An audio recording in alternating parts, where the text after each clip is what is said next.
चंदौसी गांव में छुट्टन अपने बीमार माँ बाप के साथ रहता था। छुट्टन अपने और दूसरे के खेतों में मजदूरी करके जैसे तैसे अपने घर का गुजारा करता था। एक दिन छुट्टन की माँ बोली, छुट्टन, तेरे पिता की सारी दवाइयाँ खत्म हो गई है, तो आज वापस घर आते समय उनकी दवाइयाँ लेते आना। और आजकल मेरे घुटनों में भी बहुत दर्द होता है, उसकी भी दवाई लेते आना। माँ, पर मेरे पास पैसे नहीं है, मैं कहाँ से दवाई लाऊंगा? बेटा, तुम मेरी दवाई भले मत लाना, पर तेरे बापू की दवाई तुझे लानी पड़ेगी, वरना उनकी तबीयत और ज्यादा खराब हो जाएगी। ठीक है माँ, मैं कुछ देखता हूँ। छुट्टन इतना कहकर घर से चला जाता है। रास्ते में वो सोचता है, मैंने माँ से दवाई लेने के लिए हाँ तो बोल दिया, पर मैं लाऊंगा कैसे? पैसे तो हैं ही नहीं। और परेशान होते हुए खेत पर पहुंच जाता है। खेत पर पहुंचकर छुट्टन अपने खेत में बीज बो देता है। चलो, बीज तो मैंने बो दिए हैं, बुस हाँ मैं लिए है, अब खाना खा लेता हूँ। माँ ने खाना मुझे बांध दिया था। उसके बाद सरपंच के यहाँ जाऊंगा कुछ पैसे उधार लेने। छुट्टन यही सोचते हुए खाना खाने के लिए बैठा ही था कि तभी उसे एक साधु आते हुए दिखाई दिए। प्रणाम साधु महाराज जी, यहाँ खेतों में आप क्या कर रहे हैं? बेटा, 2 दिनों से कुछ नहीं खाया है, कुछ खाने को दे बेटा। हाँ बाबा, ये लो खाना। भोला अपनी थाली साधु को दे देता है। पर बेटा, ये खाना तो तुम खाने जा रहे थे ना, तो मैं कैसे खा सकता हूं? बाबा जी, आप खा लीजिए, आपने 2 दिन से नहीं खाया है, मैं तो घर जाकर खाना खा ही लूंगा। साधु छुट्टन से खाना लेकर खा लेता है और उसके बाद, बेटा, आज मेरी आत्मा तृप्त हो गई है, बहुत ही स्वादिष्ट खाना था। ये लो, मैं तुम्हें ये पत्थर दे रहा हूं। पर बाबा, मुझे कुछ नहीं चाहिए। बेटा, मैं पत्थर खाने की वजह से नहीं दे रहा हूं, आज मैं खुश हूं इसलिए दे रहा हूं। ये पत्थर रख लो और जब भी तुम इसे कुछ भी बोलोगे तो ये पूरा कर देगा। छुट्टन साधु से पत्थर ले लेता है और फिर साधु वहां से चले जाते हैं। शाम को जब छुट्टन घर वापस आता है, बेटा, दवाई कहाँ है? तुम दवाई लेकर नहीं आए? माँ, मेरे पास पैसे नहीं थे, इसलिए मैं दवाई नहीं लेकर आ पाया, पर तुम चिंता नहीं करो, मैं कल तक कहीं से दवाई ले आऊंगा। मुझे तुम अभी खाना दे दो। आज एक साधु महाराज आए थे, उन्हें खाना खिला दिया था, तो मैंने खाना नहीं खाया, भूख लगी है अभी। छुट्टन, सुबह का जो खाना था वो मैंने तुम्हें बांध दिया था, अभी तो खाने का एक दाना भी नहीं है। छुट्टन माँ के मुंह से ये सब सुनकर परेशान हो जाता है और सोचता है कि कैसा बेटा हो वो, जो अपने माँ बाप को 2 वक्त की रोटी भी सही से नहीं नसीब करा सकता। छुट्टन दुखी मन से बिना खाए पिए सो जाता है। अगले दिन सुबह सुबह छुट्टन गांव में ही सरपंच के यहाँ जाता है। सरपंच जी, मैं छुट्टन इसी गांव में रहता हूँ। हाँ छुट्टन, बताओ यहाँ कैसे आना हुआ? सरपंच जी, मुझे कुछ पैसे उधार दे दो या कुछ काम करने के लिए रख लो। मुझे पैसे की बहुत जरूरत है। मेरे पिताजी बहुत बीमार हैं, उन्हें अगर 1-2 दिनों में दवाई नहीं दी तो वो मर जाएंगे। मैं तुम्हें 1000 रुपए दे रहा हूं, पर 1 महीने बाद हमारे बाग की देखभाल करने वाला माली अपने गांव चला जाएगा। उसके बाद तुम यहाँ काम करने के लिए आ सकते हो। ठीक है मालिक, बहुत बहुत धन्यवाद आपका। छुट्टन सरपंच से 1000 रुपये लेकर घर की तरफ चल देता है। रास्ते से सबसे पहले वो अपने पिताजी के लिए दवाई लेता है, फिर पंसारी की दुकान से राशन लेकर घर चला जाता है। घर पहुंचकर वो सबसे पहले अपने पिताजी को दवाई देता है और फिर खाना खाकर सो जाता है। अगले दिन छुट्टन खेत पर जाता है। खेत की फसल देखकर लगता है कि उसकी फसल तो अच्छी खिली हुई है। वो खेत पर खड़े होकर सोच ही रहा होता है कि उसका एक दोस्त कलवा वहां आ जाता है।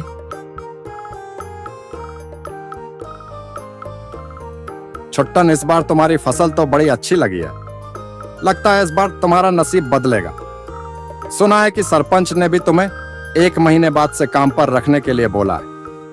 अब तो तुम्हारे दिन अच्छे हो जाएंगे, नसीब बदल रहा है तुम्हारा।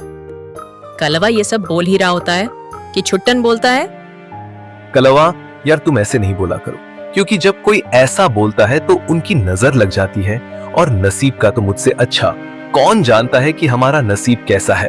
और तुम्हें ये तो पता ही होगा, इस समय कब बारिश हो जाए और कब धूप निकल आए कोई नहीं बता सकता। हाँ हाँ छुट्टन, ये बात तो तू सही कह रहा है, पर तेरा नसीब अच्छा होता दिख रहा है। कलवा के मुंह से ये शब्द सुनकर छुट्टन और परेशान हो जाता है, क्योंकि कलवा कभी भी नहीं चाहता है कि छुट्टन की फसल अच्छी हो।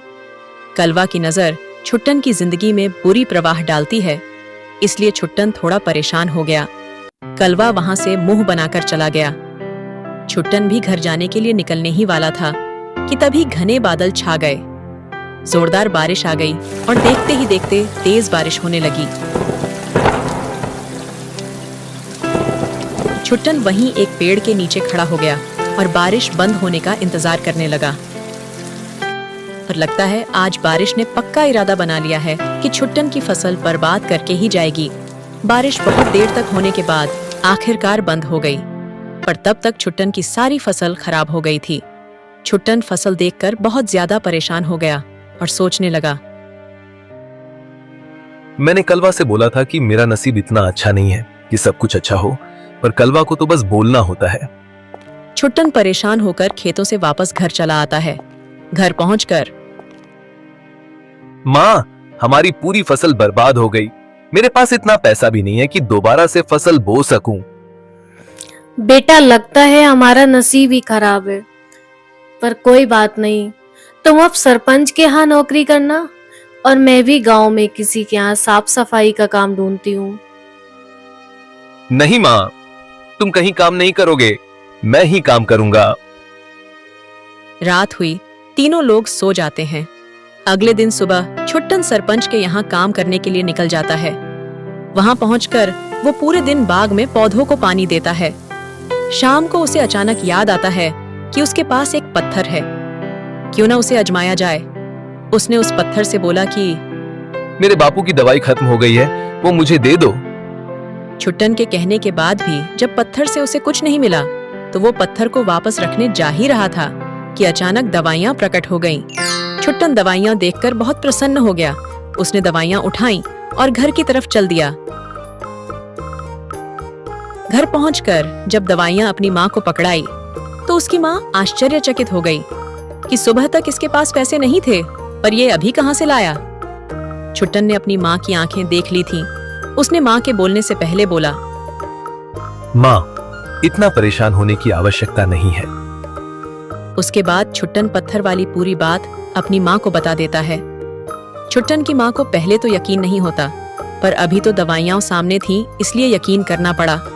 अब छुट्टन को जब भी दवाइयां की जरूरत पड़ती, तो वो पत्थर को निकालकर बोल देता, दवाइयां आ जाती। एक दिन जब छुट्टन दवाइयां मांग रहा था, तब चुपके से कलवा ने देख लिया। अब उसे लगा कि उसे ये पत्थर हासिल करना पड़ेगा। वक्त गुजरता है। एक दिन जब छुट्टन पौधों को पानी दे रहा था, तब छुट्टन ने पत्थर जेब से निकालकर बाहर रख दिया था।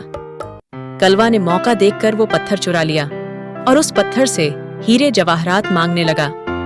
उसने बहुत देर तक इंतजार किया, पर उस पत्थर से कुछ नहीं निकला। जब कलवा पत्थर से हीरे जवाहरात मांग रहा था, तब छुट्टन ने उसे देख लिया था।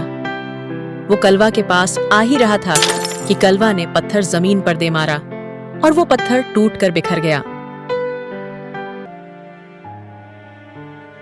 कलवा, ये तुमने क्या किया?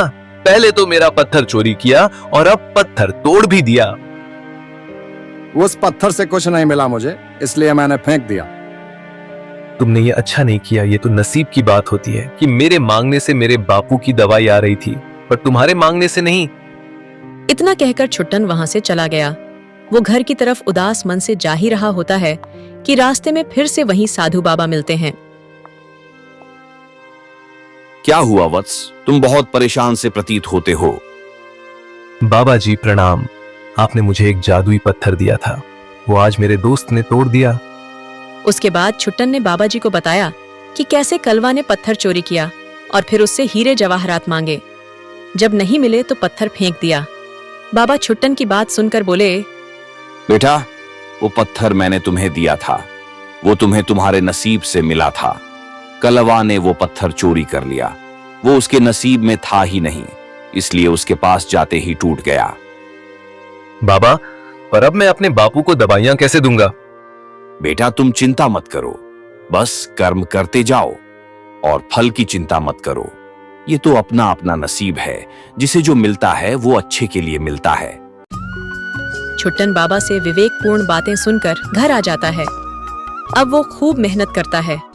अब उसे दवाइयों के लिए भटकना नहीं पड़ता, क्योंकि अब वो और अच्छे से काम भी कर रहा था, और जो उसके नसीब में था वो उसे मिल रहा था, और वो अपने माता पिता के साथ ऐसे ही रहने लगा।